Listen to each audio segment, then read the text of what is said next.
In today's video, I'm going to teach you how to create a custom email address with Bluehost web hosting.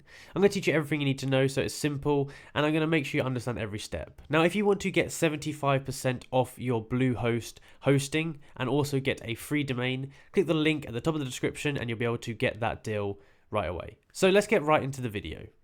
Okay, so first things first, we need to go ahead and log into our Bluehost dashboard.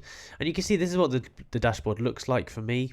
And once we've done that, the first thing we need to do is ensure that our domains are connected to our hosting. So what you need to do is go over to your domain section here, and it's going to show you the domains that you actually have.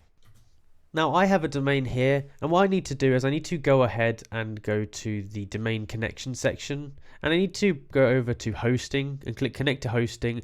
And then here it should allow me to connect my domain to the hosting package that I've purchased. Now the reason you need to do this is because if not, it won't be hosted on any domain. So go ahead and click that.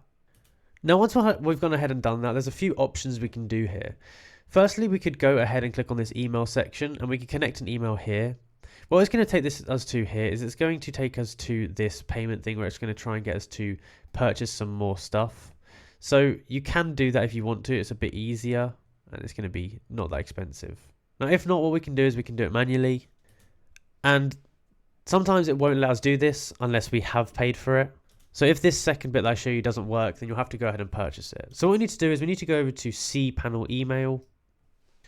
And then from here we need to go to email account. So I'm going to click continue. And here we go. So what we need to do from here is we need to go over to where it says create. And then we can select the domain we want to actually create the email for. So go to the domain section here, select the drop down and select the domain. Now if we hadn't done the first steps, it wouldn't show up here. So now that we've selected the domain we want it to go to, we need to select the username. So this is what's going to be in front of the @ sign. And for me, I'm going to do help or hello, or you could also do info. I'm going to do info. So info at the domain that we've got. Now we can go ahead and select a password here. We can generate one or we can do it ourselves. I'm just going to click generate and generate a password. It will be a secure one. You can see like that, very secure. Next up in the additional settings tab, we can change how much storage there is. We can change about the foldering, and then we can just click create. So I'm going to click create now and it should create our new email. So now that we've created the email, what we can go ahead and do is we can go over and find it, and then we go to check email. Now clicking that will allow us to go ahead and actually open the email up and look at it. And we've got a few options here. So first of all, what we could do is we could just click on here. This is called round cube.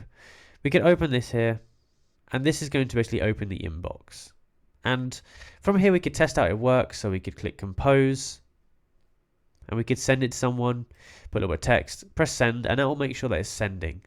We can also equally get someone to send an email back here to make sure that the email is receiving and sending.